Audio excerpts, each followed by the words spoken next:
Hey everybody! Oops, I didn't know where you're going. How's it going? Happy Good. Wednesday! Let us know if you're here. I'm gonna look at the comments now. Sharing the post. Hey April, how's it going? Hello and welcome everybody. Hey Joanne.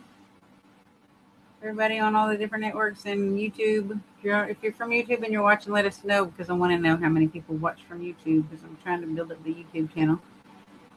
I'm doing good. How are you? April asked how we're doing. Hello. Can you see it? All right. I don't know. April, are you new or are you on Things Network? So we're going to just talk about basically like anything that we can. Oh, she's gone. Anything that we can think of that's unexplained. It can be paranormal. It can be a cold case, files, anything. Like anything we want to talk about that's actually unexplained. Hey, on Things Network. Hey, Things Network. And here's Dawn. Yeah, I'm working on building up my YouTube. I've gone from like 20 something viewers to like almost 100 in the last few weeks. So I'm broadcasting on there also. If anybody wants to check out the Spectral Sailor on YouTube, we're broadcasting on there. So we don't have like a guest tonight. We may have one next week, but we were going to just talk about like anything that you guys want to talk about. If you want to talk about current events, like one of the trials that's going on or whatever, serial killers, if you want to talk about paranormal, if you want to talk about unexplained like alien activity, UFOs, or anything like that. And basically, Anything. yeah, anything like that. Or if you have a suggestion for a topic, we can research a topic and do one week that you have picked yourself. Hey Kiki, how's it going? I shared on his page. He has a paranormal page too. How's it going? So if you guys have anything that goes on in like the place that you live at, like there's something that's paranormal and you want to send us the topic or you want to mention it here in the comments, let us know. We'll research that and we can talk about it. And especially if it's anything that's unexplained, anything that's like an ongoing thing where there's not really a lot of evidence that's explaining like what's going on or what phenomena is happening, or let us know. I would like to do some shows over some UFO activity and alien activity. I Hey, haven't I haven't been on this for a while on StreamYard. I Is there a way I can see the chat? I'm not sure unless I do this. Can you see when I highlight the comment and put it up on the screen? Yeah, Okay, I can do that. because I haven't. He said, "What are your thoughts about Flight 19 and the USS Cyclops? Why do you think they have not found them after the disappearance in the Bermuda Triangle?" What you think, Dawn? I don't know. The Bermuda Triangle is a long time mystery.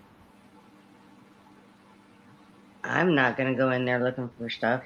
I don't know. I might go into that like or close to that area or whatever.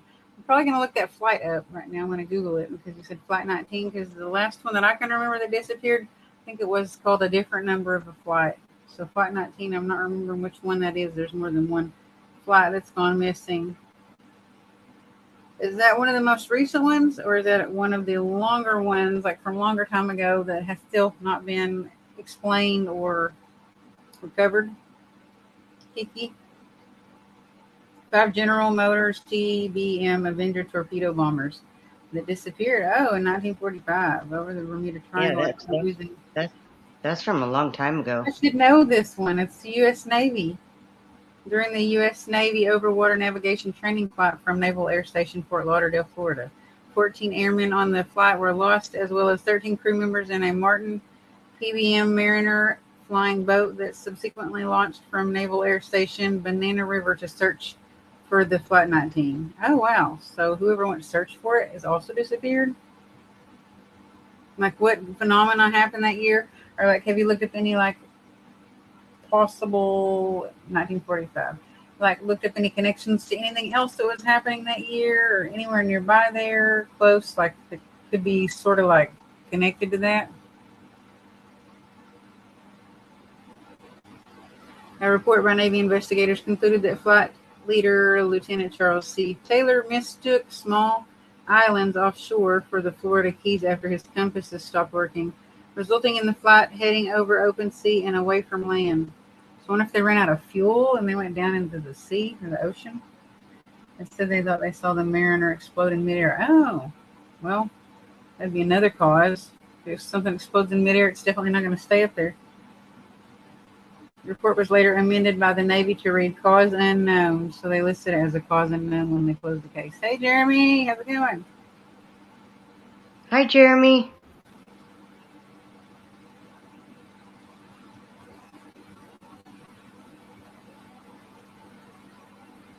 The report attributed the loss of the PBM aircraft to an explosion in midair while searching for the flight.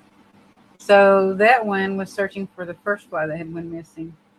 With the And then the second one exploded? yeah, that's crazy, isn't it? I figured I'd Some ask to bad see luck. if your thoughts were on it. Do you know if anyone has gone looking for it, or how many people, or have you seen any documentaries or anything about it, Kiki, where someone's gone looking for it? Hey, Nick. How's it Hi, going? Nick.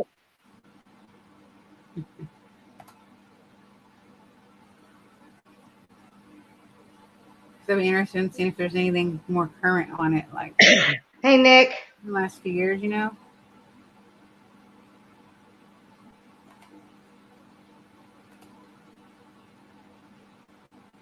So when you look it up, go to Wikipedia, I navigation was turned to thinking, fly. Go ahead. in the Bermuda Triangle, it could be like a magnetic disturbance that causes all them flights to lose their bearings, their way, and that could be why so many flights have been lost. I'm gonna see if there's any more current articles, like someone that's gone on one of like those TV shows on the Discovery Channel or whatever, and they went to like look for it or something, like Josh Gates or anybody. 2015, the mysterious disappearance of Flight 19 in 2015. There's an updated article on it, and also in 2021. Take a look back at the most perplexing mysteries in aviation history. I want to know if there's any updated information, like they've found any of the wreckage or anything. And here comes my cat. Every time I get on a live, my cat wants to be part of it. I've seen plenty of documentaries on it, and they thought that they found Flight 19, but it turned out to be a set of 5 different Avenger airplanes and the Martin Mariner that went looking for them. Those things were known as flying gas tanks. If you lit a cigarette up inside of it, you'd probably explode. Oh.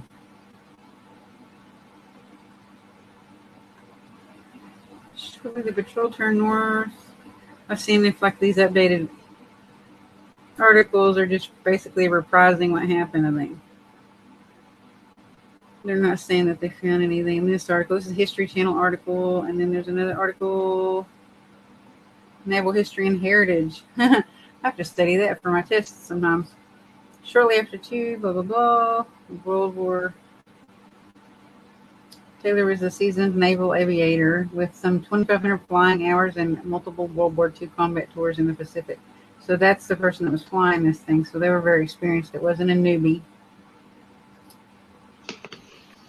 On the first leg of the flight, everything went as planned as they dropped practice bombs without incident. And as the group began to turn north for a second journey, trouble began with Flight 19. Approximately 3:45 p.m., Fort Lauderdale's flight tower received a message from Taylor, who reportedly sounded confused and worried. Cannot see land. We seem to be off course, he said. We cannot be sure where we are, the flight leader announced. Repeat, cannot see land. Contact was lost for about 10 minutes, but when it resumed, it was not the voice of the flight leader. We can't find west. Everything is wrong. We can't be sure of any direction. Everything looks strange, even the ocean, the voice reported. That's weird. There was another delay, and the tower personnel learned from intercepted transmissions that the flight leader had turned over his command to another pilot for unknown reasons. That's kind of odd, too. After 20 minutes of radio silence, the new leader's voice transmitted to the tower, but it was trembling, bordering on hysteria. We can't tell where we are. Everything is. Can't make out anything. We think we may be about 225 miles northeast of base. For a few moments, the pilot rambled incoherently, but before uttering the last words ever heard from Flight 19, it looks like we are entering white water. We're completely lost. Oh, wow. It's kind of scary to hear that, if they heard that. Last transmissions of those people, and they could hear the fear in their voices. Within minutes, tower personnel scrambled 2 PBM Mariner flying boats carrying rescue equipment. They were headed to Flight 19's last known estimated position, and after 10 minutes into the rescue flight, they checked in with the tower, but that was the last time one of the rescue planes transmitted back to Fort Lauderdale's flight operations. Now 6 aircraft with personnel had vanished. For 5 days, Coast Guard, Navy, and Naval Aviation personnel searched extensively in more than 250,000 square miles of Atlantic and Gulf waters, but nothing was found. No aviators, no wreckage, life raft, or even an oil slick. Nothing. The Navy launched an investigation into the incident, but nothing conclusive was found. 14 men were lost as a result of Flight 19 tragedy, and 13 more were lost from the PBM Mariner attempting rescue. That is crazy. Hey, Morty. Mort Ali. Thank you. Did I miss you, gals? We missed all y'all, too. We were excited about tonight. Yeah, we were.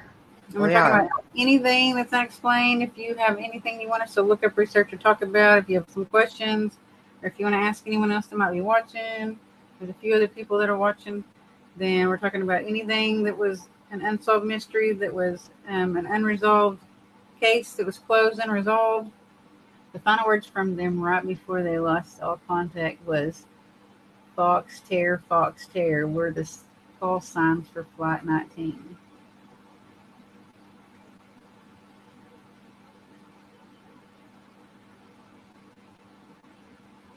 Was that the last transmission from the rescuers? Because it didn't say anything on here from them about communicating with them. I wonder if they did. The guys that went to rescue them, the 13 men. There's an article in here that says Exorcism of the Devil's Triangle. That might be something interesting to talk about on another night. If exorcism it was.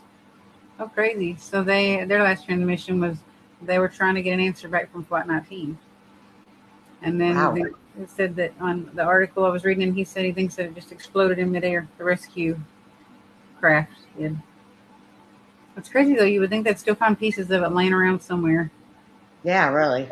When they sent more people to check it out after that rescue mission failed, they sent more people out, and they said there wasn't even an oil slick, like where oil was floating on top of the water. That's kind of crazy. It's like they literally vanished into thin air.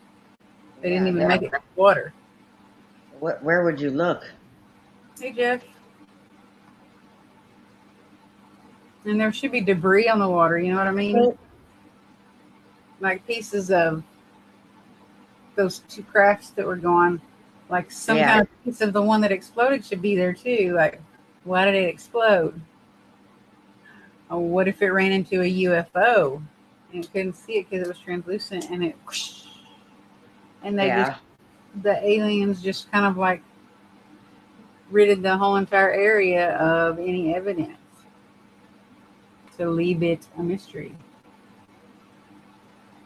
And what if they abducted the other guys? They said that we're headed into whitewater. That's what's got me curious. Whitewater. What that meant. I don't know. Like into the water? Like, are we headed down into the water? Like we're fixing to go in the water? Water there's not really white. Did he mean white water as in like he's getting closer to whatever land? Well, he said they couldn't see any land. To this day, the Coast Guard does not acknowledge the existence of the Bermuda Triangle. What? Well, the Navy does. I'll tell you that. And the Navy acknowledges the existence and has for many years of alien spacecrafts or UFOs too. So you have a lot of stuff that's been leaked in the last few years from naval pilots and former naval pilots that aren't in the military anymore that have said that they were witness to, or they were supposed to like keep quiet about UFOs or unexplainable flying objects that Yeah. they saw. Mm-hmm. Did they see him coming out of the water, going into and coming out of the What water? I have seen from anyone in the like footage or the interviews, I haven't seen anyone saying they saw him come out of the water. They've seen him in the air though, and like the shape Yeah. of them and the speed of them, and there was no known um, and no recorded crafts supposed to be in the air at that time besides the ones that they already knew about. Like the craft that they saw wasn't just like, another craft from another military or another, branch of military or like some kind of special thing that they should have known about or been informed about. There was no record of some of these things that were in the air. They were just there. Yeah. And like the shapes of them, like the tic tac one, with the tic tac one, so it'd be shaped like Yeah. this. And the movement of it, they said it wasn't. It was something they hadn't seen. They'd never seen. Yeah. Oh. So it was unidentified. 1492 Columbus said he saw green lights in the water around the Bermuda Triangle. Oh, that'd be crazy if it was one of like, if it's like an entryway into another place. Portal. What Well, what not are the, what are huh? what are the rumors about the mermaids and stuff? Well, I was even thinking like um, something that's there, you just can't see it because there's water there. Like even like Atlantis that was supposed to have existed underwater, or like the giants that were supposed to have existed and they lived underground. None of them like lived above ground. They always lived. Well, some of them lived in cave systems, or they lived underground. Giants that were supposed to have been like our ancestors or whatever, like way back many many years ago. Hey Kelly, long time no see. But what were you saying about mermaids? Go ahead. What are the rumors about mermaids and stuff since you've been like Hey Stephanie. in the Navy? Hi, Stephanie. Oh, about mermaids? Yeah. Well, not that I've heard anything of them like having like a place that like sucks ships in, but the in the foggy areas when sailors were out or ships were out, that they would have just like this sirens call or like this song that they used, like their voice or Mm-hmm. a sound that would lure the men to them, Yeah. and they would either take stuff from them or take them to the watery grave, to Yeah. Davy Jones' locker, which is the bottom of the ocean. Davy Jones. Yeah, Davy Jones' locker is the bottom of the ocean. It's where every sunken ship crew member has gone if they didn't make it alive somehow. But I was thinking even like there were back, like in that same era. I can't say like what era. It'd probably be about the Columbus days, like in the 1492 era or somewhere near there, 1500s. There would also were the stories about the Kraken. There were a lot of stories about the Kraken, which was a giant squid that could actually like take over the ships and drag them down. Yeah. I watched all the oh, what was that? The with Johnny Depp. Oh, Pirates of the Caribbean. Yeah. I do too. He said, I believe they existed at one time. I watched all those. Kraken. I think that they did too, and I think Megalodon did too. I mean, dinosaurs are real. They have proof. So if something that crazy could exist, why couldn't a huge squid exist or a huge shark? I mean, look at, they did have proof that there was Megalodon. I don't know Yeah. if it, it's, now. I don't think it does now, but there was proof that it lived back then.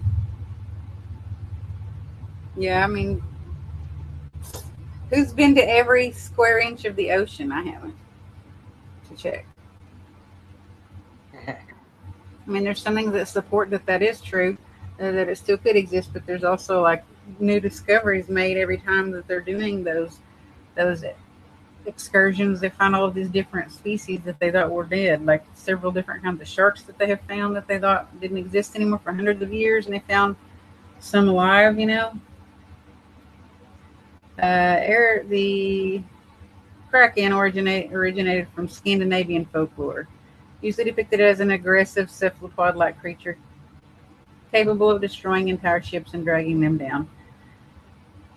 That's the Naval or the Natural History Museum article. That's cool. Traced back to the 12th century when the king of Norway, King Sverre, wrote about monstrous beasts. This is a Greek mythology, which I've studied quite a bit about. Send Zach Baggins out there. Oh my god. Oh my god. Sorry, that's so funny. I've never really been very fond of him. If he went out there, I wouldn't cry. Kraken is one of the most terrifying creatures of Norse mythology, a legendary sea monster that lurks in the deep seas of the North Atlantic Ocean. The Kraken has been described as a huge squid or an octopus with tentacles that can reach more than a mile long. Jesus. And eyes. I Huh? think I'd have to pee. I think I'd have to pee a little. Oh my God. Yeah, a lot. In my pants. It said that its eyes are the size of giant dinner plates. The Kraken has attacked ships or can attack ships and drag them down to the depths and devour the sailors as its prey. Origin of the Kraken legend can be traced back to the 12th century when the king of Norway, King Sverre, wrote about a monstrous beast that he encountered in his voyage. Later in the 13th century, the Kraken appeared in some of the earliest Norse sagas, such as the Orvar Otter, where the hero Otter fights the beast and escapes with his life. The Kraken was also mentioned by naturalists and explorers who tried to explain its existence and characteristics. The Kraken and the other sea monsters, like the Charybdis and the Scylla, which are Greek mythological creatures, um, those also threaten sailors and ships. I have not heard of these two things, and I've been studied in libraries in Greece. Creatures over there. It's crazy. Hey, Adam. How's it Hey, going? Adam. I gotta keep this on the screen. Sorry, it's just too funny. The Kraken was also believed to have a connection to the god of the sea, Loki, who was known for his mischievous trickery. Send Kraken, Zach Bagans out there. huh? Send Zach Bagans out there. Yeah, that's why I was like, I gotta put that back on the screen. That's too funny. The Kraken has inspired many artists, writers, and filmmakers. It's appeared in poems, novels, movies, video games, and even in popular culture, such as the Pirates of the Caribbean franchise. Kraken remains a fascinating and fearsome symbol of the unknown and the dangerous, a creature that can challenge the bravest of heroes and the strongest of ships.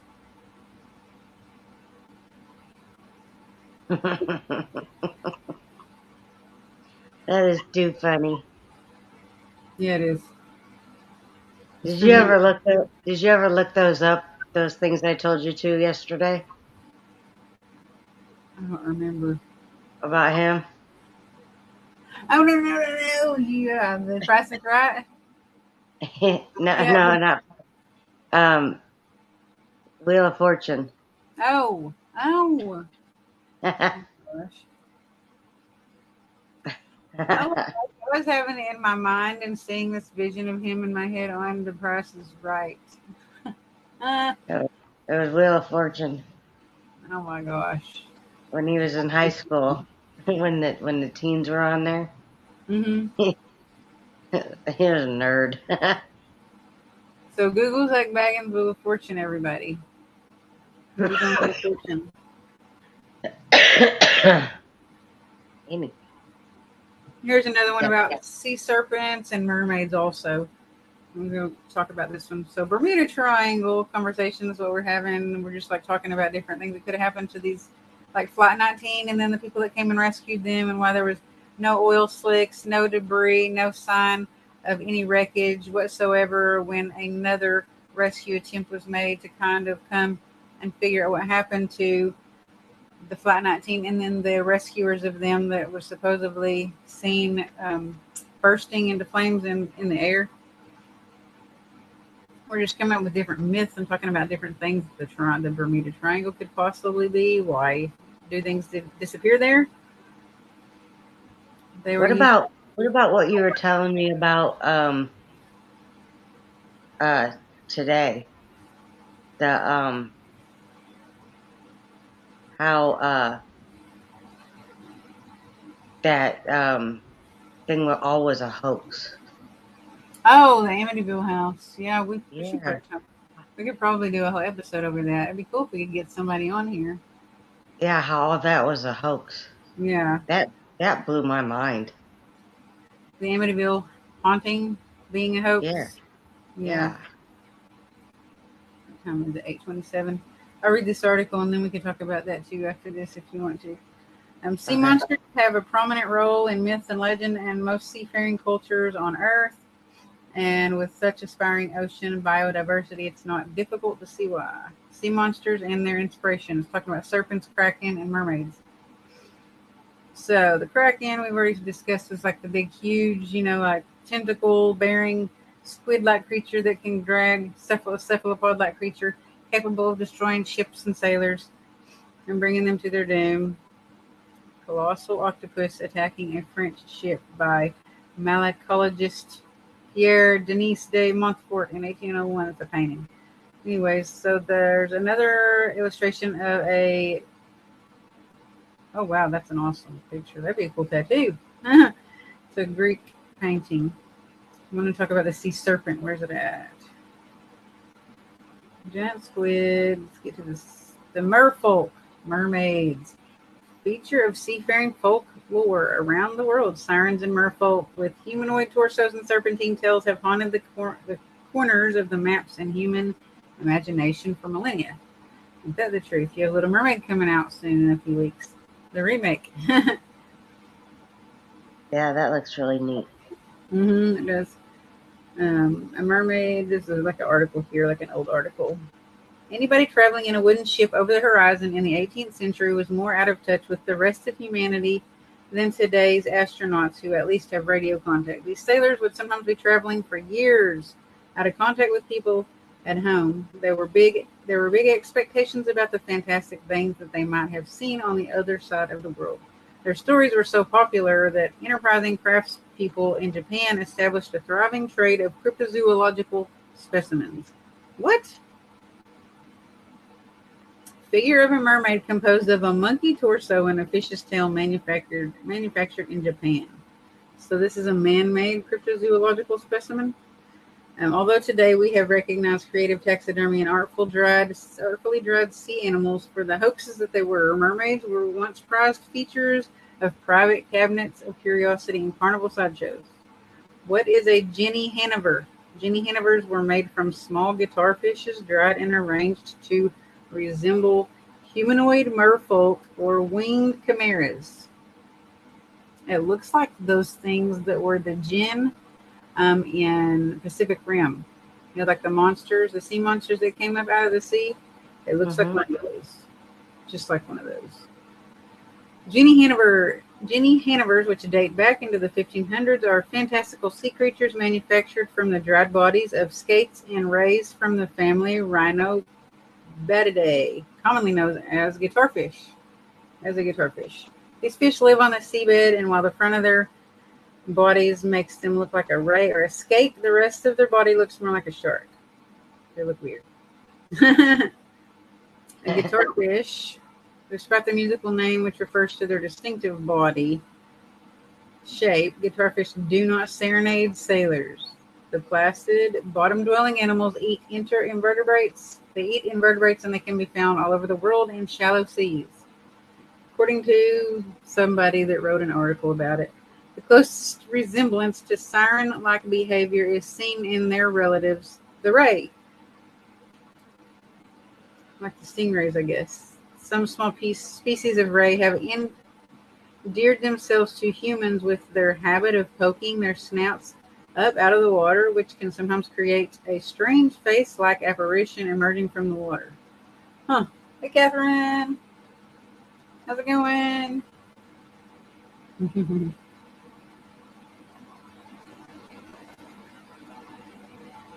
They are often featured in features of aquaria, where some species will even let humans touch them. Oh, like when you go to like an aquarium, you're gonna go to like one of those places that you pay to get into, and it's like everything's in an aquarium, so you can see it. You know, like it's Oh, yeah. held in Okay. captivity. Sea serpents, sea dragons appear in stories from all over the world dating back to antiquity and are usually depicted creating havoc for sailors. I've seen a lot of different things about like the Loch Ness monster could be like another version of a sea serpent. You know what I mean? Yeah. Dragons, Loki the monster, the Loch Ness monster. A sea serpent from Olaus Magnus' book History of the Northern Peoples in 1555 was depicted. Sea serpents myths go back to antiquity over a point of time when we can't even discern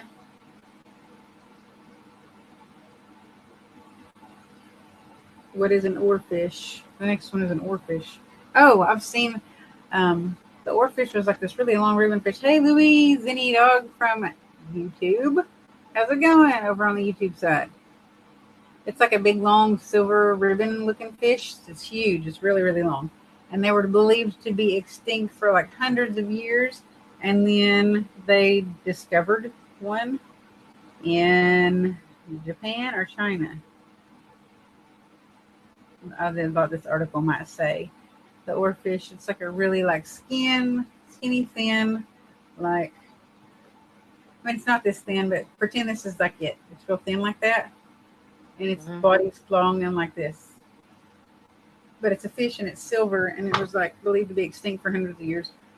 And then they discovered some of them, several of them, kind of like back to back. I've seen on different Discovery Channel like things.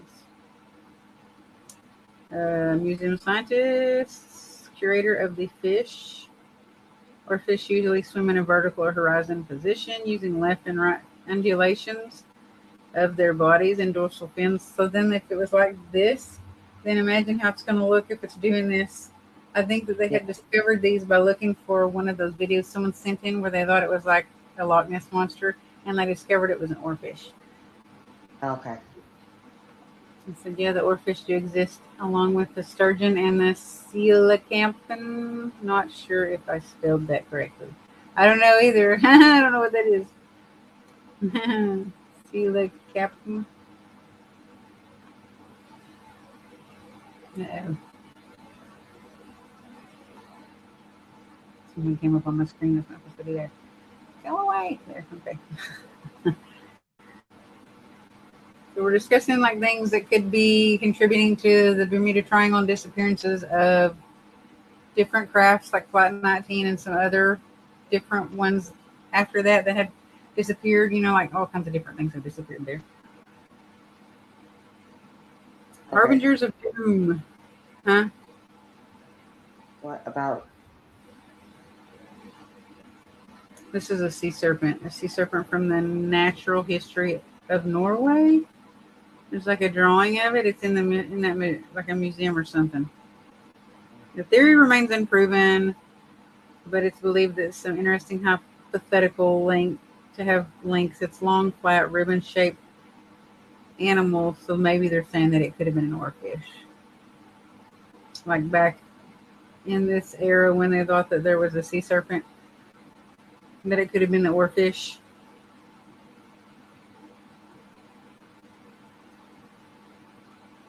So yeah, what Dawn was talking about a second ago is I have been researching and watching some different like true crime type shows and serial killer shows, and one of them talked about what's his name, Ronnie, the guy that killed his whole entire family in the Amityville house.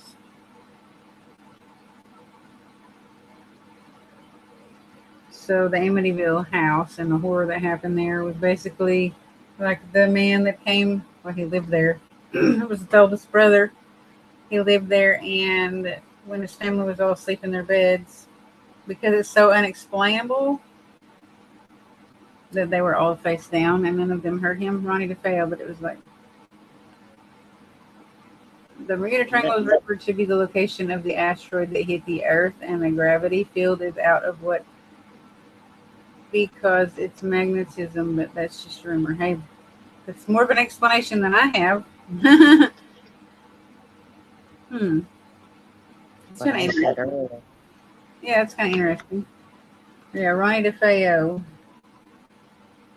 That was in '74. November the 13th. He shot and killed 6 members of his family at 112 Ocean Avenue. So I've watched like several interviews about him and of him since he was convicted and since he's been in jail and since all of the books and all of the movies first came out and the all of the hype about like, there being like a demonically possessed thing that lived in the house or whatnot because um, the Lutzes moved in after all that happened. They were the first people to move in after the massacre occurred, or that's what you want to call it. They were the first family that moved in, and they had claimed that there was an evil demonic entity in the home, and that the cabinets would fly open, and the shutters would fly off the hinges, and like some other like kind of uh, wild claims, I guess you'd say, were happening in the home. But in the documentary that I watched, it said that the Lutz family paid. They moved in that house. They were particularly interested in that specific house. They moved in and paid a lot of extra money to make sure that the beds the children and the family was killed in stayed in the home so that they could keep them and preserve the disgusting murder scene and live there. So that doesn't scream crazy. I don't know what does. So they paid to keep all of the furniture, everything that was in there when the DeFeos lived there and they moved in. And I do not know these people. Hey, Greg, how's it going? So I'm not talking ill of them all. I don't know all of them. I am just going by the facts that were presented in the documentary. That is nuts. Isn't that sick? That is sickening. That Psychotic. is sickening. Not only is it sickening to do that to kids. Yeah, they had 2 boys, and they moved them in there, and they were talking about all of this demonic stuff and all of that in front of those 2 little boys. Imagine what that did to them. That is sickening. So I'm trying to find any article that might say how long that they lived there, the Lutz family, because they didn't live there too long because they supposedly didn't even live there like no time at all, and they weren't running for the hills like they left. Ugh.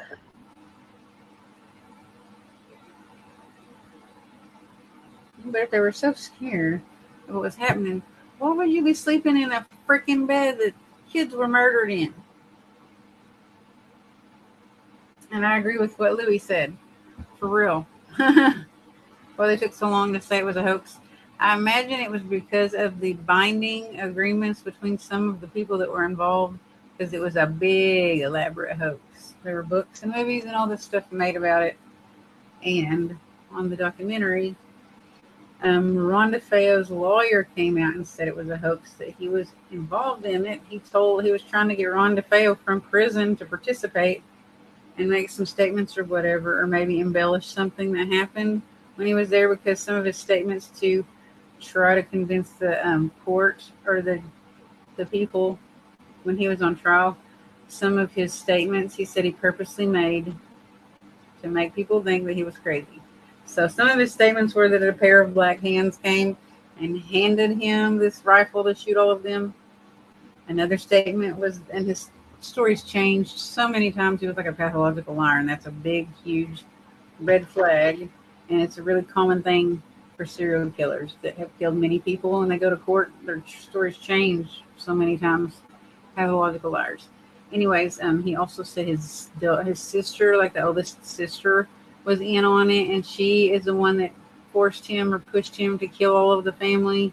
and that then she was going to kill him with the rifle, or that she shot all of them and she was going to kill him, so he took the rifle and defended himself and shot her. But that was also a lie, because he stated that he did it later on and that he felt bad that he did it. He did feel bad and he didn't feel bad. I don't think so, because the guy that did it himself, that killed all of them himself, said that. Now, am I saying anything paranormal couldn't have happened that night, which could explain all of the children and the family members being face down in their beds? I think I have, like, myself, a more logical explanation for it. It's not paranormal or supernatural, but a lot of people think it's supernatural, and you can't explain that they didn't hear, because apparently the gun that he used and the ammo and the sound of it when it goes off is so loud that no one in that house could have not heard it and been awakened by it and alerted to try to, like, run for help or something, or run for safety. So that's like the I biggest wouldn't part. believe I wouldn't believe anything that Brian DeFeo says. Well, no, but if he says that the lawyer came there and tried to get him to embellish stuff so that they could make money off of the house, why would you not believe him? You know what I mean? What is he to gain from that? Honestly, I don't see anything he could gain from that. He's already convicted. He's already serving all of his time. You know what I mean? Like, what's he going to get out of that? Nothing. And the lawyer himself said that it was a hoax. The lawyer that started the hoax with the Lutz family. It was the lawyer that represented him, and the Lutz family created this hoax and had all of these psychics and these other investigators and people to come in. And then there was a cameraman and, like, some documenter. I guess he was like I don't know what his job title was, but he was someone that writes down everything that happens and records it. Was there. And I know that Lorraine Warren, or the Warrens, were there. Two other psychic mediums, two other female psychic mediums. There was like a total of like 12 people, I want to say. They showed some of the footage. They interviewed the guy that was the recorder and the camera recorder. Maybe he's a biographer. Maybe that's what it's called. Well, he said that nothing paranormal or supernatural happened the whole time that they were there. Not anything. And he said the psychic mediums did say that they saw a dark entity in the home, but it could have been Ron DeFeo, and his residual energy left there from when he committed those murders. Could have been the tragic death, like the echoes and, like, the thumbprint, or like the stains of the energy that happened when all those people were killed. That could have been what they saw. But he said that nothing happened. They lit candles and were trying to make contact with some entity. The candles didn't flicker or go out. I guess that's what they were trying to do. I don't know. But he said nothing paranormal or supernatural happened when he was there doing the seances with all of those people. The lawyer said because him and the Lutz family got into a lawsuit with each other, they were suing each other. Because at first they were comrades and they were together in starting this, like, book and this movie and all of this stuff. Yeah, and they were going to, like, make all this money. And then for some reason something happened and they didn't agree, or maybe one of them was going to get more money or more notoriety than the other, so they started to sue each other, or they had a lawsuit against each other. That's the lawyer of Ron DeFeo and the Lutz family. All right, so they went against each other and they had a lawsuit against each other, and the lawyer came out and said it was a hoax. So that's the second person saying it's a hoax, right? The only people that were saying it was that actually happened was the Lutz family that lived there for a very short period of time. So then after the Lutz family gets it, then they move out. There are multiple other families that live in there. I don't know who owns it now. They said nothing happened. Huh? They said nothing happened while they were there. Yeah, they were interviewed, and I saw the footage, and they said that they had no paranormal activity happen, nothing strange, nothing weird, nothing unexplained happened while they lived there. Yeah. So I think that it is,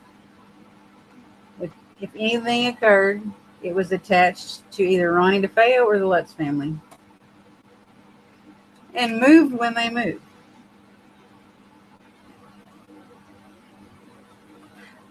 Who actually does film from tragic passings? Yeah. I think the Lutz family was just trying to get paid. I think that they were too, because I don't know who in the right mind would purchase murder beds for children Yeah. they were actually murdered in. Now, it would have made sense if they tried to sell them to a museum and cash in on them and get money like that, or something to that extent, or that, like, nature. But no, I wouldn't keep them in my house and try to sleep in them, or have guests over sleeping in them, or anything like that. That would be trying to keep the the place like that, so that, in my point of view, you're trying to conjure back up that kind of activity and those emotions, and you're trying to call back that energy to the home and awaken it of what happened that night. Like, you're wanting it to happen, you're inviting that to happen. Because Now, the Amityville horror movie had nothing to do with the real story. You know, I mean, the Amityville horror movie has nothing. It's so far fetched. is it? I know that it's made over 20 something movies about. There's been over 20 something movies and documentaries about that house. So just think about all the money that all those people made off of those 6 people's death. Yeah, It's kind of sad to me. it is. I Spoiler. was when I seen the movies that I seen, I was let down. You said that It, movie it, was a joke. yeah, it was. It was ridiculous. To me, it's like the only people really that could probably verify anything, since the only survivors dead now. But when he wasn't, he was interviewed and said, his truth, or his alleged truth. The only people that could have told you if anything like that happened there would have been all of the victims, and they're not here to say that.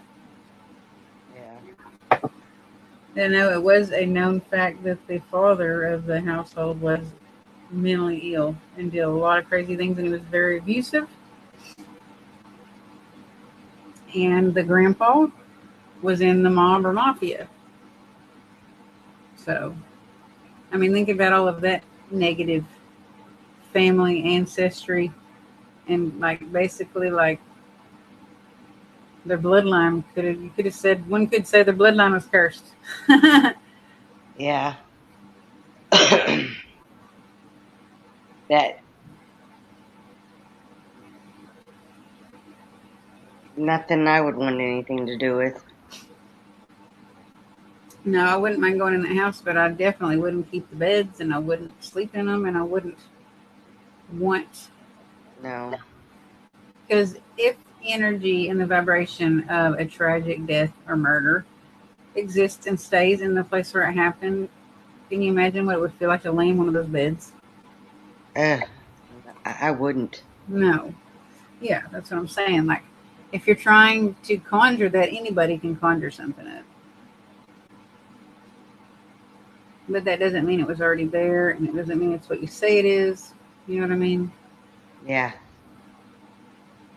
Not for me. Nope. But I know that from Ronnie DeFeo, he said that he made most of that stuff up about some voice telling him to kill them, because he thought he was going to get to plead insanity.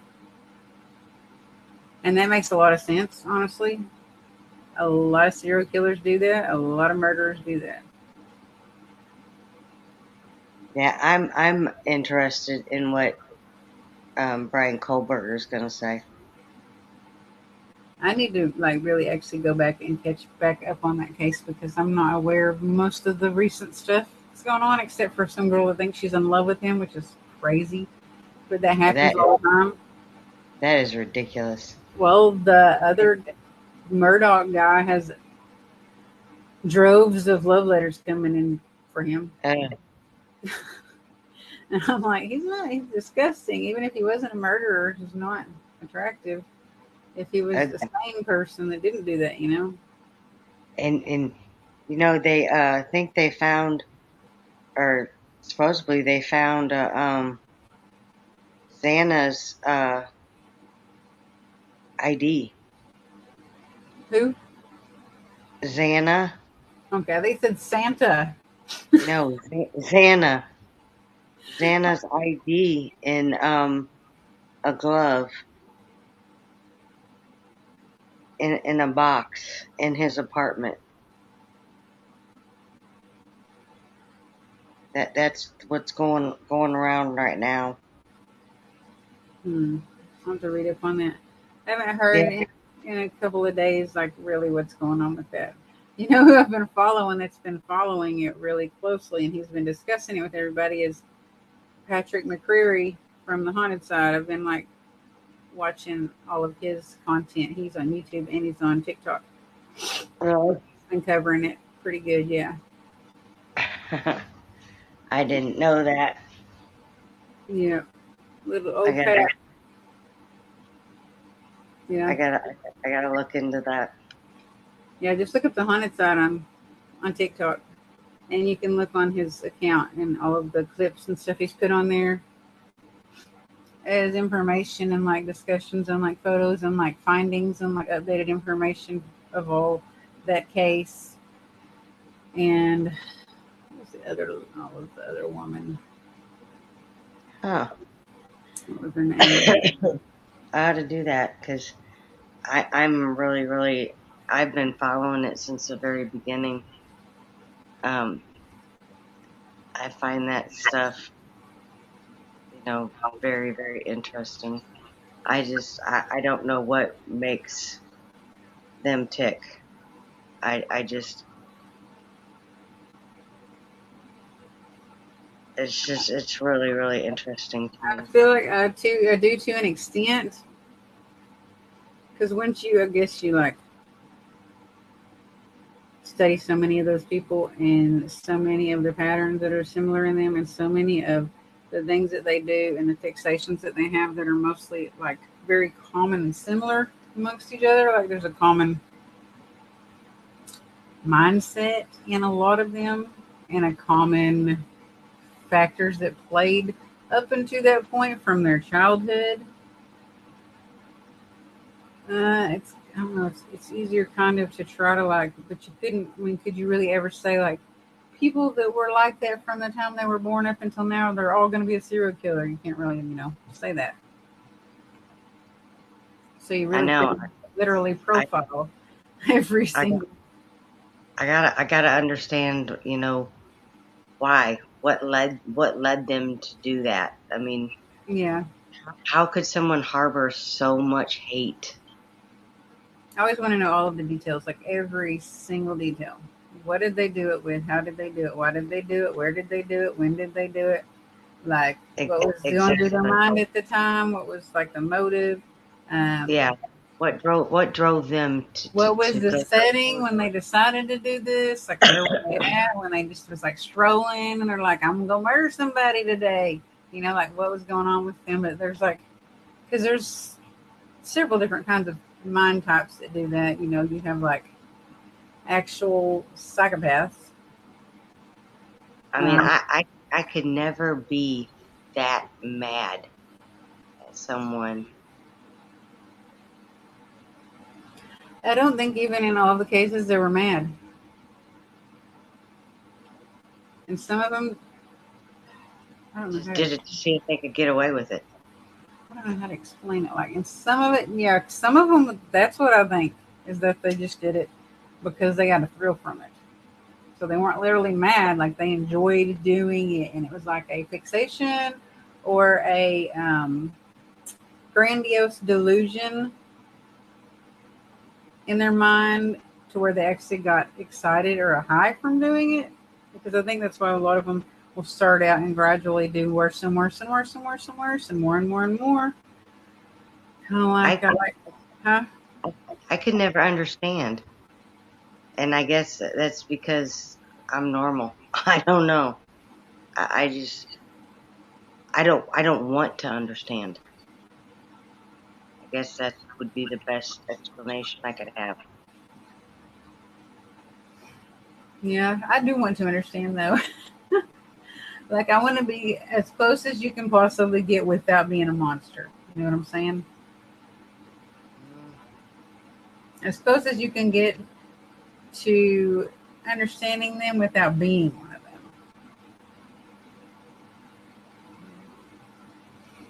I don't know. Maybe I do. I want to understand, but then again, I don't. I want to know why, but then again, I don't. What I do also have like a fascination with is like the trends. Okay, like in the 80s, I'd say probably the 60s or the 90s, there were far more serial killers. Like, um, I that want I, to know why he thought he could get away with it. which There one? are Oh, which one? Brian. Oh, him. There are so many. There are so many cameras, so many. But it There, doesn't really seem like he thought he was going to get away with it. You know what I'm saying? there, Because he left evidence on the crime scene that left his DNA and like he left his signature there on his supposedly that I don't know, you know, if this is his first serial killing or not, but like he left they stuff on don't. the crime scene. They don't think so. No, and I've heard that they even think that he could have been connected to when he left and went on the road trip with his dad after the murders were committed, that he could have actually even, but then they dismissed that he did killed several other people that were on that trail that he took that were also killed right after that happened. But then they were like, oh, They're looking back in his high school days too. yeah. But like usually that's not the first thing that happens. If you do something that grandiose and like that big, it's usually not the first thing. And Because you that have short of other smaller things that led up to the enjoyment of like doing something that big. Not and enjoyment that for me when I say that, I mean like that person's enjoyment. and that Or, short of time, 4 people in that short of time, and that Ian was not that small of a guy. was he not? I don't remember. He was a big dude. Yeah. I think he was like 6'5". Oh, yeah. That's a pretty big guy. I mean, Brian's a pretty big guy, but that's pretty big. Yeah, he must have really got him on. And in several ways, it kind of actually reminds me of the Ron DeFeo murder. And they even found after Ron DeFeo said he came home the next day and he had to break in the house because his family wouldn't answer the door, and he found them dead in their beds, and he acted like he'd been gone all night.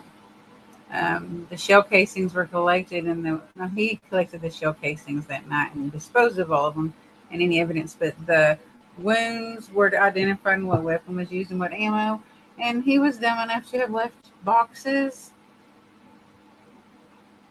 that he bought the exact weapons and the ammo in his bedroom. Uh,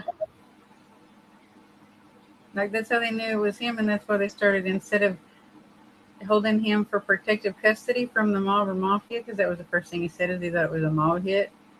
Then it turned instead of holding him in protective custody to interrogating him because they found those boxes and the ammo and all that stuff that matched what was used. So like, I don't know. I don't know. I don't know. That's how people get caught though. They make mistakes. I guess what we're saying. No matter if they're a monster or not, they're still human. They might not act yeah. like it. They may not be humane, but they're still a human being and they still make mistakes eventually.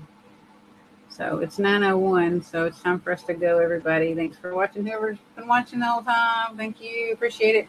If you have anything you want us to talk about or any like cold case, any like unexplained paranormal or supernatural anything, UFOs, aliens, or anything like that, send us the info or a brief description and we can research it and talk about it. Thank you, everybody. Good night.